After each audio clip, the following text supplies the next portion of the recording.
I died choking on my own vomit in a motel room off I-90, the cheap whiskey burning like acid as the pills dissolved in my gut. The last thing I saw was my husband's face on my phone screen, grinning from a beach in Maui with our kids splashing behind him, the note they'd left taped to the fridge still echoing in my skull. Aria, we needed this more than you. Don't wait up. But that was then, 6 months from now, in the timeline where I was the fool who shelled out $3,100 for a family dream that turned into my suicide note. Now? I'm back, heart pounding in my chest like a war drum, staring at the calendar on my kitchen wall, June 15th, 2025. 3 weeks before I wire the money. 3 weeks before they carve out my heart and jet off without a backward glance.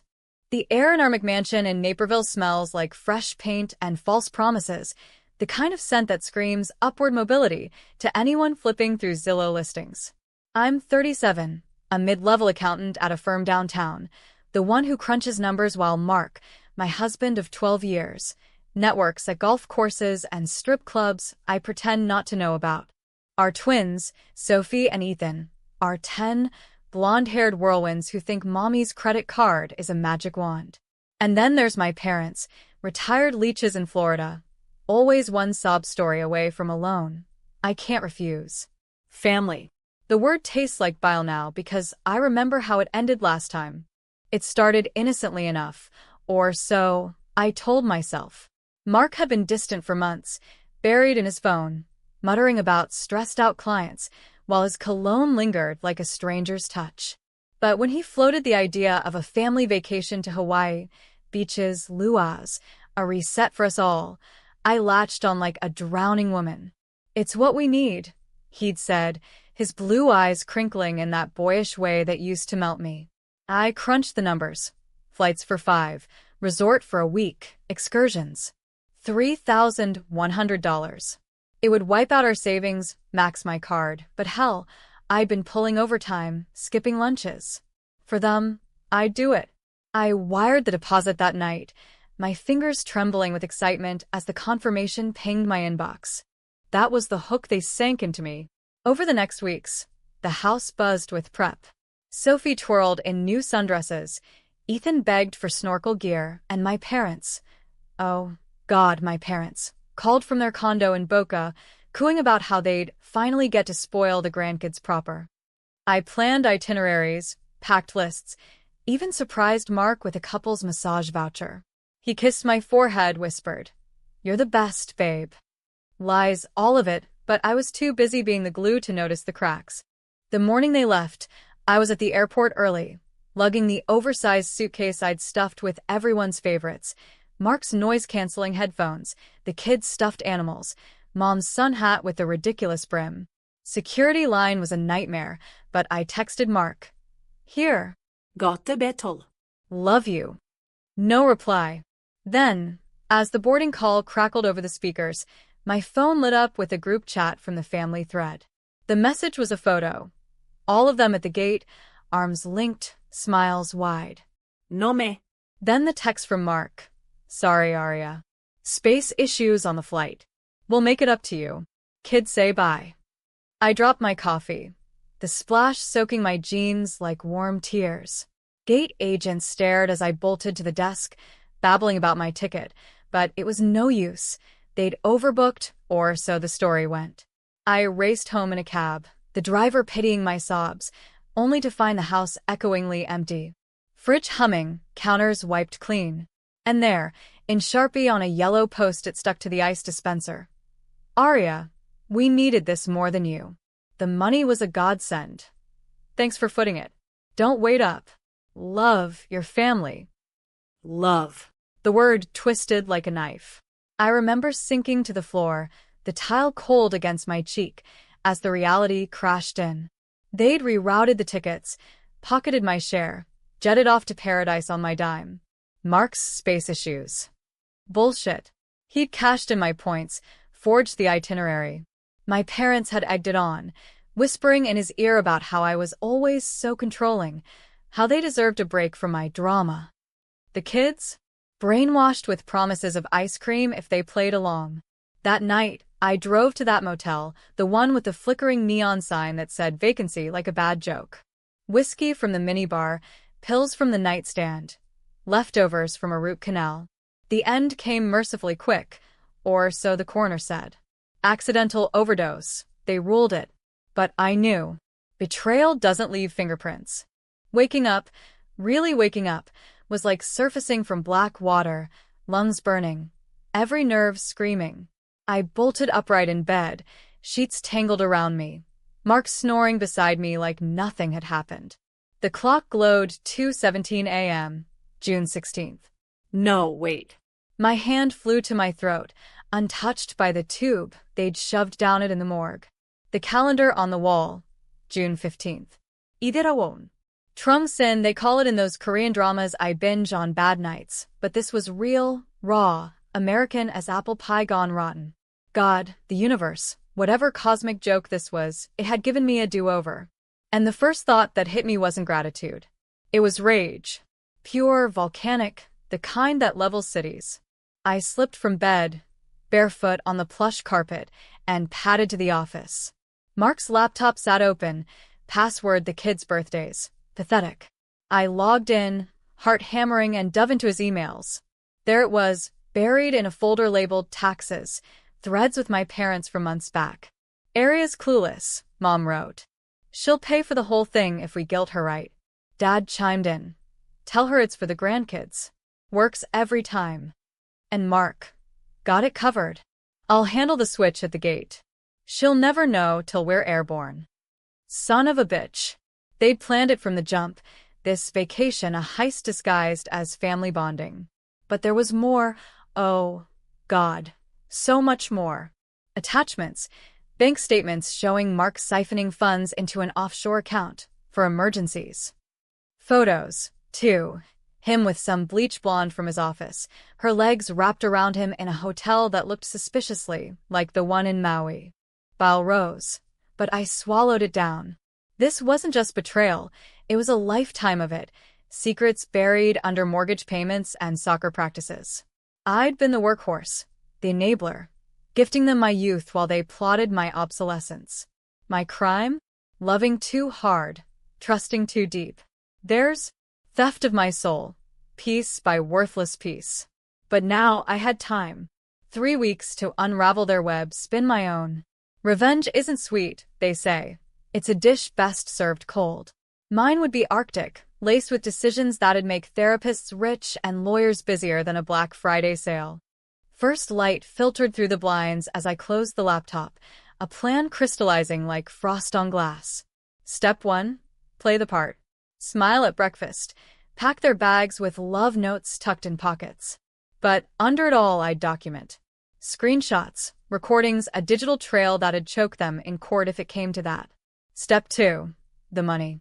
I'd accidentally delay the wire, citing a work glitch. Watch them squirm, improvise excuses. And step 3. The twist they'd never see coming. Mark's affair? I'd nurture it, push him toward her, make him think he was winning. My parents? I'd visit Florida, surprise them with tickets they couldn't refuse, then ghost. But the kids? Ah, the kids. They were the wild card. Innocent pawns in this farce. Sophie with her gap-toothed grin, Ethan with his endless questions. Could I burn it all and spare them the ashes? By noon, the house stirred. Mark shuffled in, scratching his belly, oblivious. Morning, babe. Coffee. I poured it black, just how he liked, and smiled, the kind that doesn't reach your eyes. Absolutely. Big day ahead. Vacation prep, right? He nodded, scrolling his phone, and I glimpsed her name in his notifications. Tiffany. Game on. The days blurred into a fevered dream of normalcy laced with venom. I drove the kids to school, helped with homework, baked cookies shaped like palm trees. But at night, alone in the glow of my own laptop, I'd changed the passwords, of course. I dug deeper. Mark's emergency fund?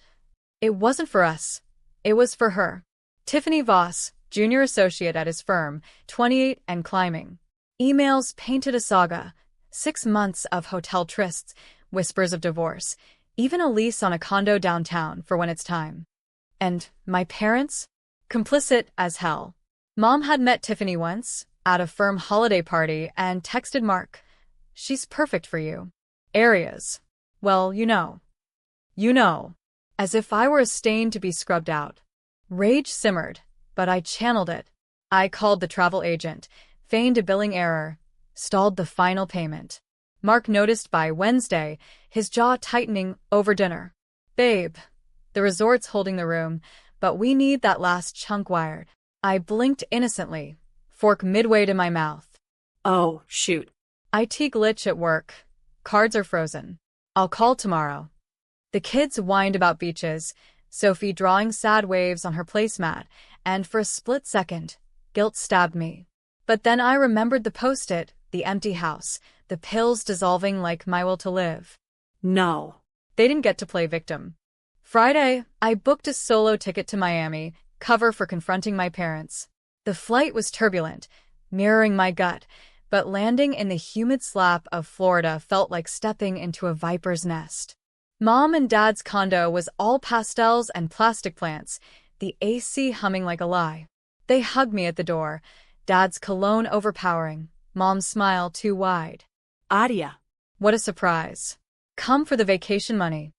I laughed it off, accepted the mimosa, and waited till the second round to drop the bomb. "I saw the emails," I said casually, swirling the orange pulp. Their faces froze, Dad's glass halfway to his lips, Mom's manicure tapping the armrest. About the switch at the gate. How I'm controlling. Real classy, folks. Denial came fast, a torrent of "you misunderstood," and Mark stressed. But I had prints, waved them like flags of surrender they couldn't claim. Mom cracked first, tears smudging her mascara. "We just wanted the kids to have it, honey. You've always been so independent. We thought you'd understand." Understand? I'd bankrolled their retirement, their cruises, their emergencies. Independence was code for, "Screw you, we're taking what's yours." Dad tried bluster, red-faced. "This is family, Arya. You can't just—" But I cut him off, voice steel. "Family doesn't leave notes on the fridge like a bad breakup. Enjoy your golden years. The vacation's off, my card, my rules." I stood, leaving them sputtering, and drove to the airport with the windows down, salt air whipping my hair. Cathartic? Hell yes. But it was just the appetizer. Back home, Mark was unraveling. The resort called, cancellation fees loomed. He paced the living room, phone glued to his ear, barking at the agent. "This is bullshit. My wife's handling it." When he hung up, his eyes landed on me, accusatory. "What the hell, Arya? You said it was a glitch." I met his gaze, calm as Lake Michigan on a still day. "It was. Fixed it this morning. But I rerouted the funds. To something better." His face twisted, confusion then fury. "What do you mean, rerouted?" I pulled up my laptop, showed him the transfer, $3,100 straight to a lawyer's escrow. Divorce fund. Your pays alimony, min pays for freedom. The room went tomb silent, save for the kids' cartoons droning from upstairs. Mark lunged for the screen, but I slapped his hand away. First time I'd ever raised a palm to him. "Don't. It's done. And while we're confessing, say hi to Tiffany for me." Saw the condo lease. Cozy. He deflated, then exploded. Names I won't repeat. Accusations flying like shrapnel. "You're paranoid. She's just a colleague." But his phone buzzed, her name flashing, and he silenced it too late. The twins peeked down the stairs, eyes wide, and Sophie whispered, "Daddy." That broke something in him. He stormed out, tires screeching on the driveway. I gathered the kids, hugged them tight, whispering stories of brave moms and fresh starts. They didn't understand yet, but they'd learn. Family isn't blood. It's choice. The fallout hit like a Midwest blizzard, swift and bearing. Mark moved in with Tiffany by Monday, filing countersuit for emotional distress by Wednesday. My parents cut contact, their last email a frosty, betrayal runs in the family. But I had the evidence, a fortress of pixels and paper. The lawyer, a shark named Elena from my firm's network, tore into them like chum. Prenup? Ironclad. Buried in the mortgage dockside overlooked. Offshore account?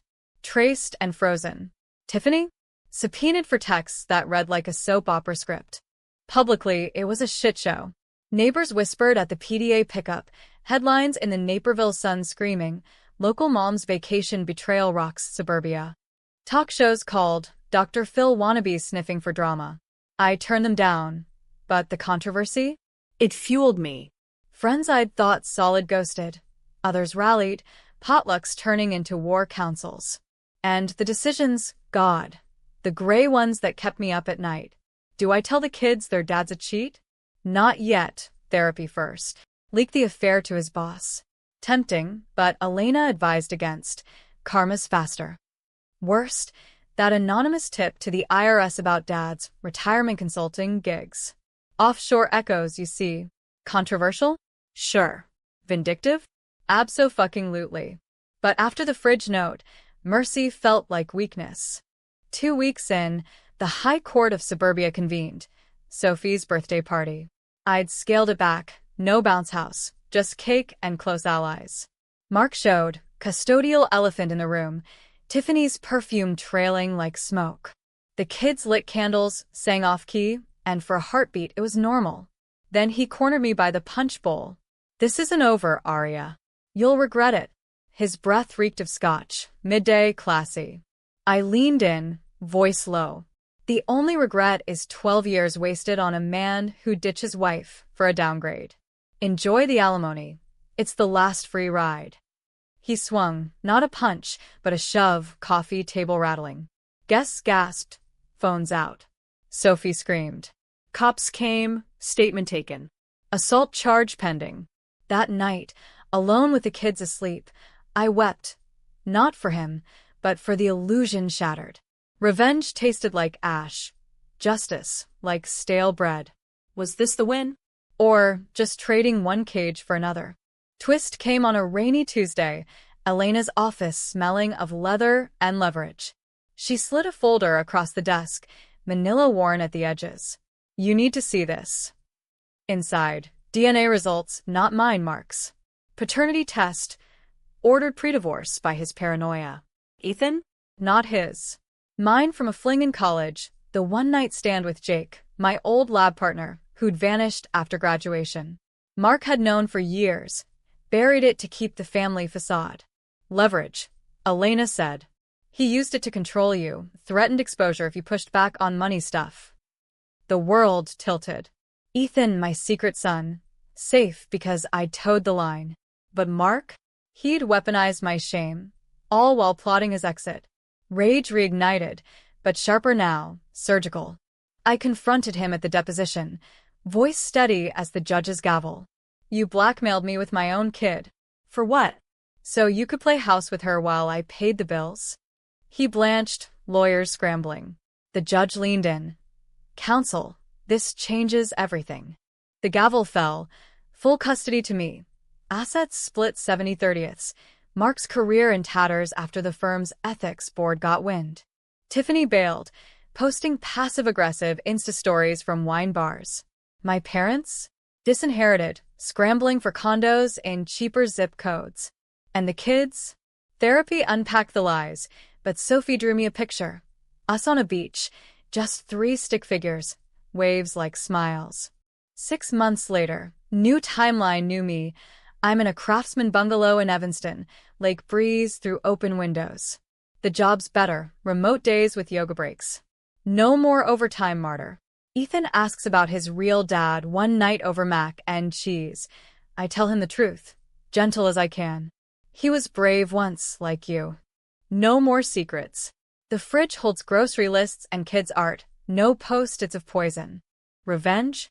It hollowed me at first, left scars like stretch marks. But rebirth, that's the real hook. I didn't just survive. I shed the skin of the woman who died alone. Now, staring at the calendar, December 2nd, 2025, I book tickets. Not to Maui. To Yellowstone. Me and the kids, backpacks and bear spray. No husbands, no parents.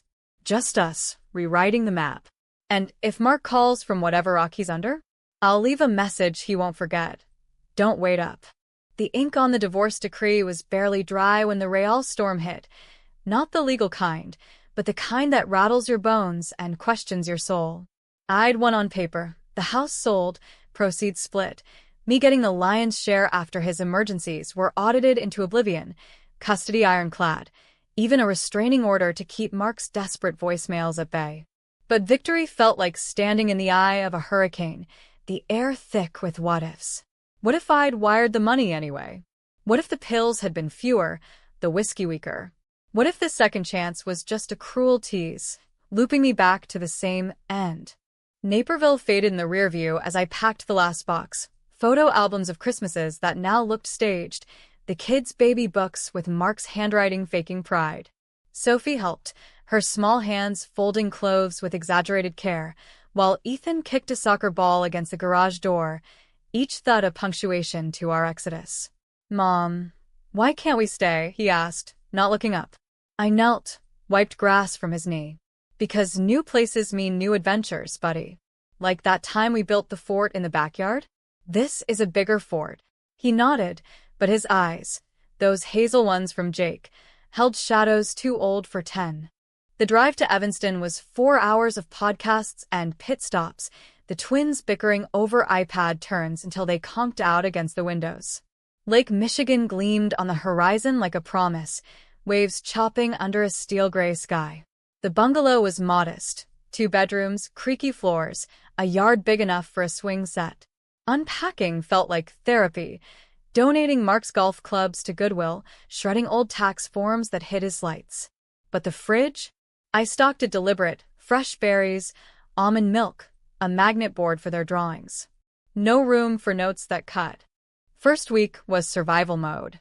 I started at the new firm, smaller, boutique, all women partners who nodded at my story without pity.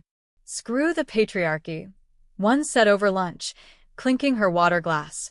"You got out with your head high." High? Maybe. Nights, though.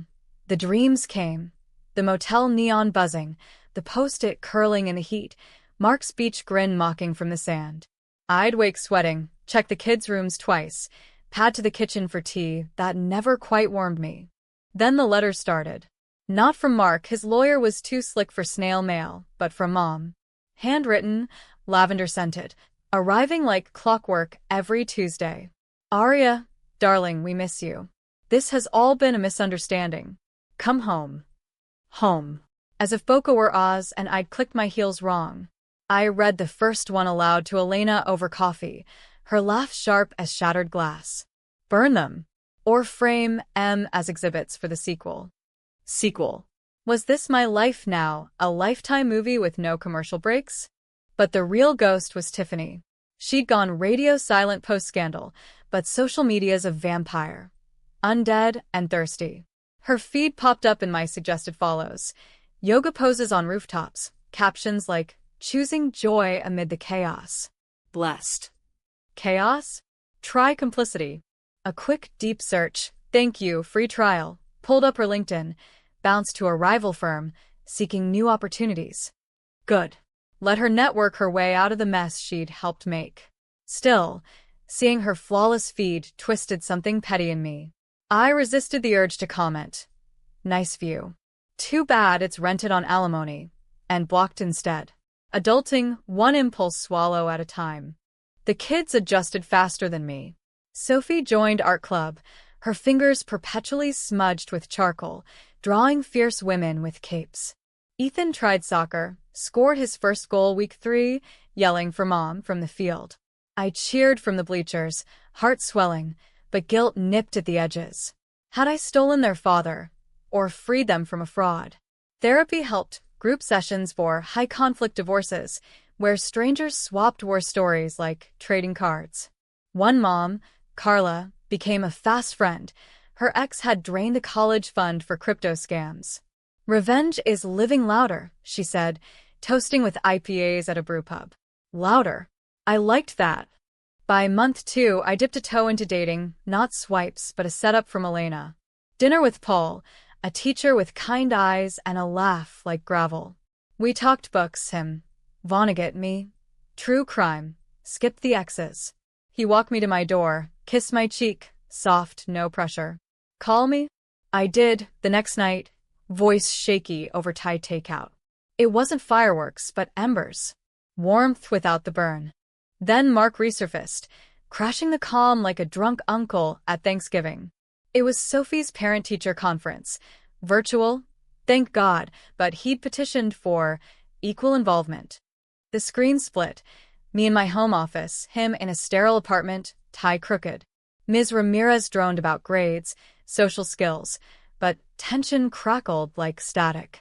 When she logged off, he leaned in, pixels blurring his sneer.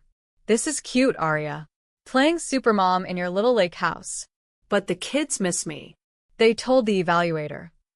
Evaluator. The guardian ad litem, poking into our lives like a proctologist at a family reunion. I'd prepped, spotless house, chore charts, bedtime routines, but his words landed like hooks. They're fine, I said, forcing even. Thriving, actually. Soccer goals, art shows. He snorted. With your money? Or mine? Funneled through you?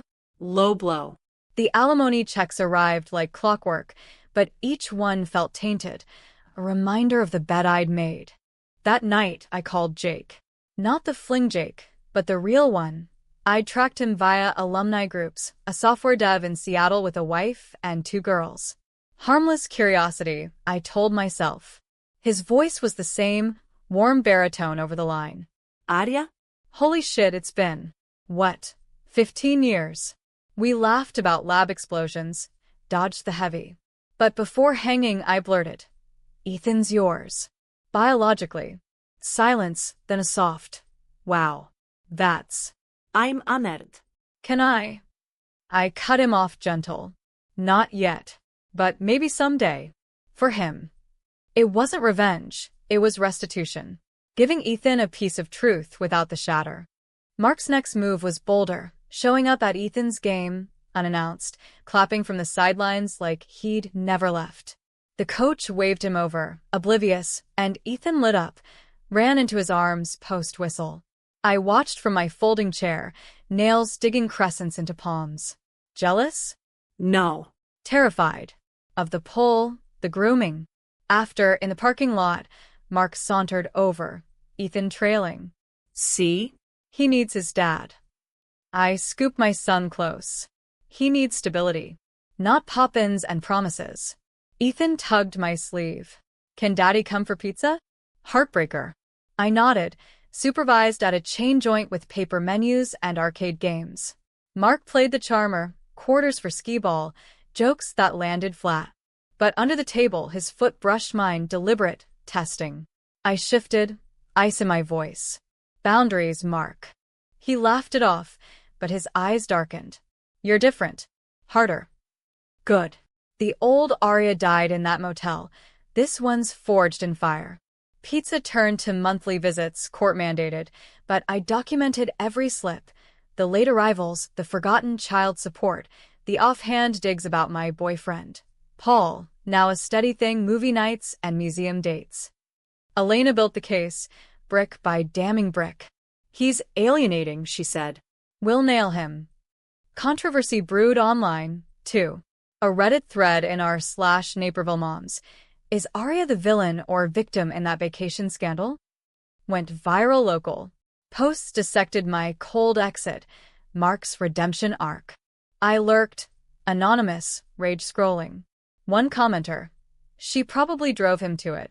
Women like that emasculate. Block, report, breathe. But it stung, the echo chamber turning my pain into punchlines. Carla dragged me to a self-defense class, Muay Thai, all kicks and knee strikes. Channel it, the instructor barked as I thudded pads. I did. Each hit a fuck you to the doubters. Halloween hit, a test run for normalcy. We carved pumpkins on the porch. Ethan's a wonky ghost, Sophie's a cat with saber teeth. Paul joined, in a dad joke flannel, handing out candy from a cauldron. Trick-or-treaters swarmed, superheroes and witches, and for hours, the world shrank to laughter and chocolate smears. Bedtime. Sophie hugged my neck. Best Halloween ever, Mom. I believed her. Believed me. But Mark's shadow loomed. A week later, the call came. Custody hearing advanced. His lawyer claimed changed circumstances. Sob story of job loss. Firm fired him post-scandal. Therapy mandatory. A stable environment with Tiffany back together, apparently co-parenting his fresh start. Gag. Elena prep me. Testify sarp. No emotion.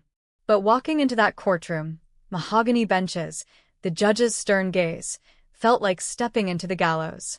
I took the stand, voice steady, recounting the vacation heist, the blackmail, the shove at the party. Exhibits flashed, emails, texts, the DNA folder sealed for Ethan's sake. Mark's turn, teary-eyed. I was lost, Your Honor. Aria's anger is poisoning the kids. Lies, slick as oil. The Guardian ad litem testified neutral. Father's visits positive, but mother's home secure. Hours dragged. Recesses for coffee that tasted like regret.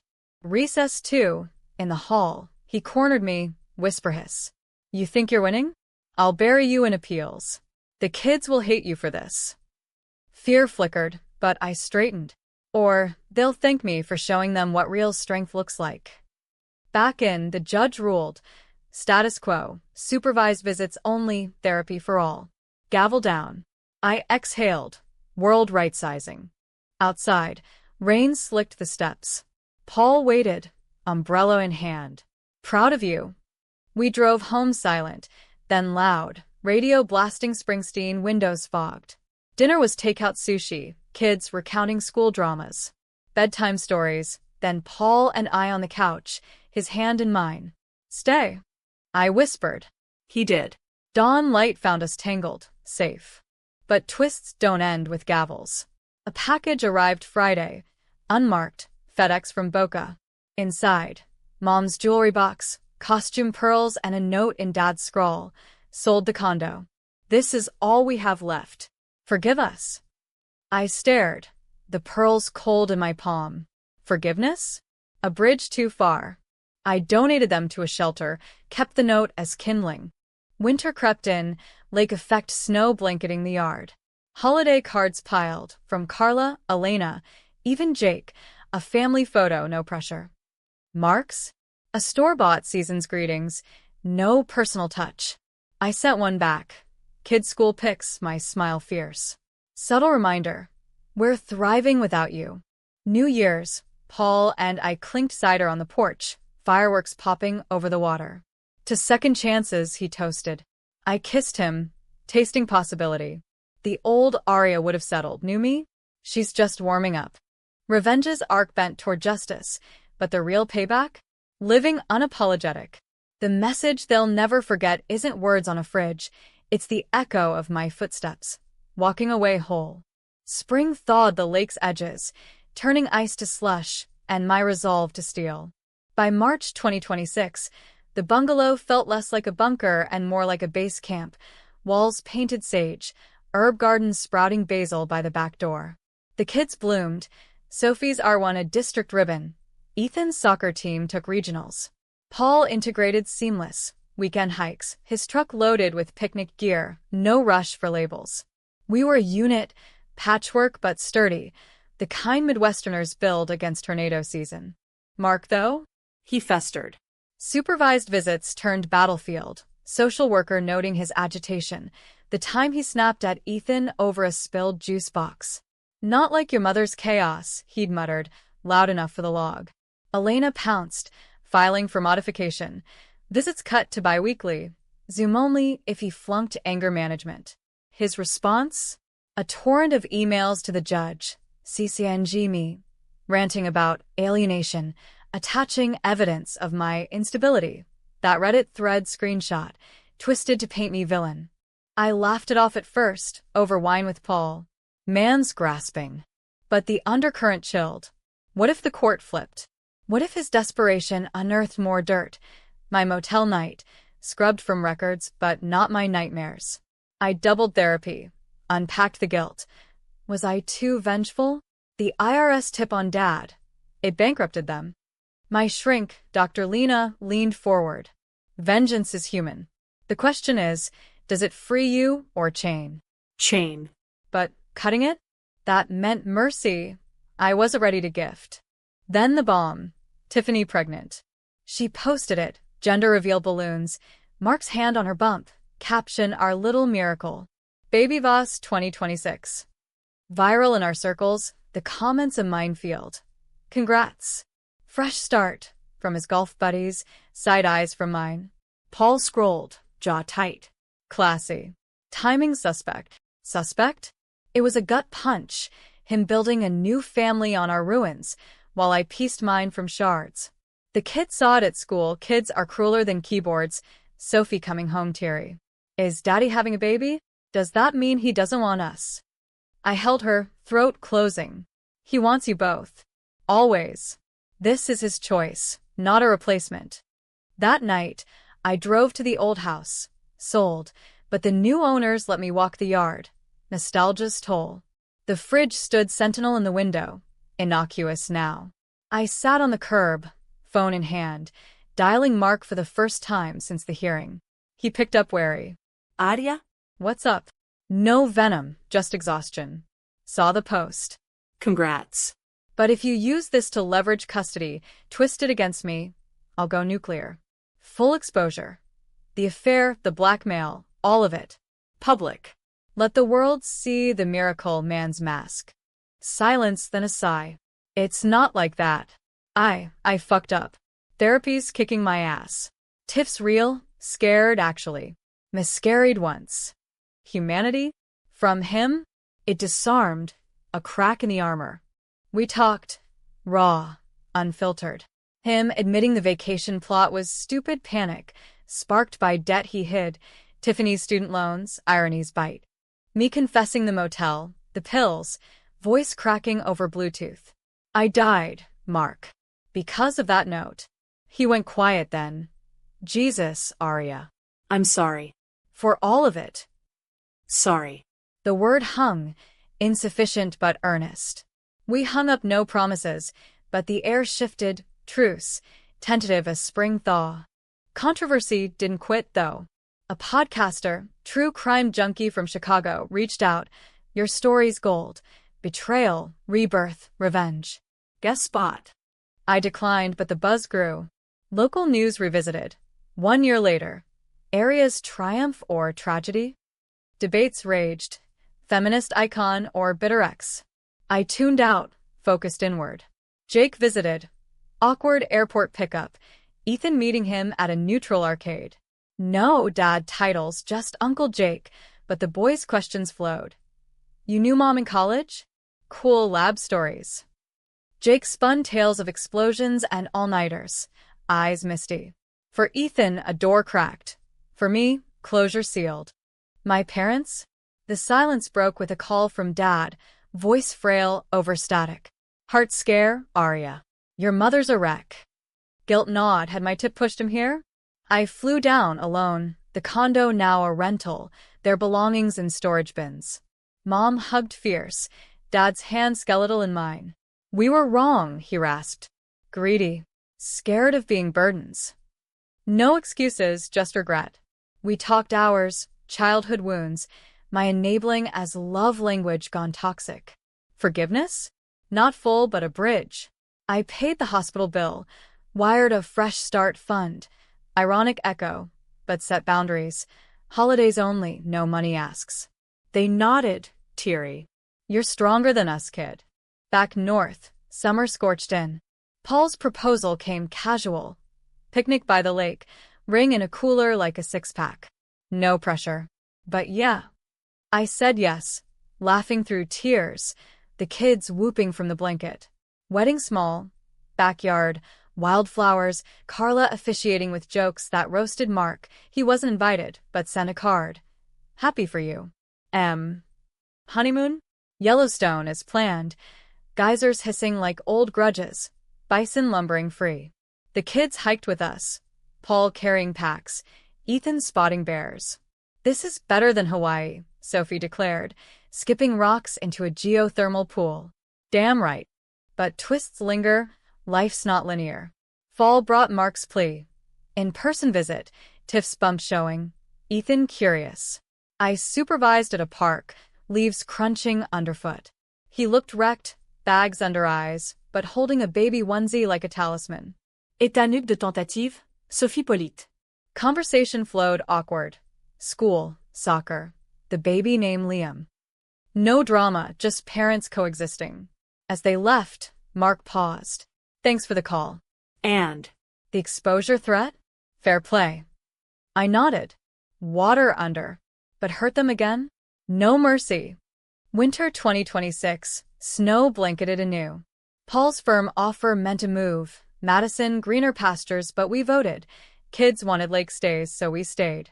Therapy evolved to family sessions, unpacking the vacation scar. Why'd they leave you, Mom? Ethan asked once. Crayons paused.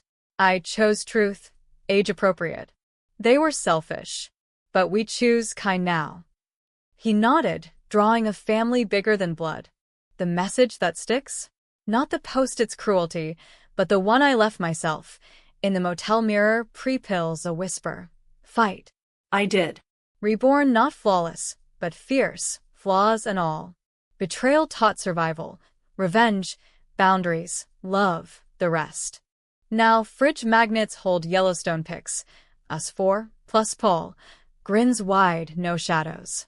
If they call Mark, parents, ghosts, I'll answer open, but on my terms. Don't wait up. Nah. I'm already here, living loud.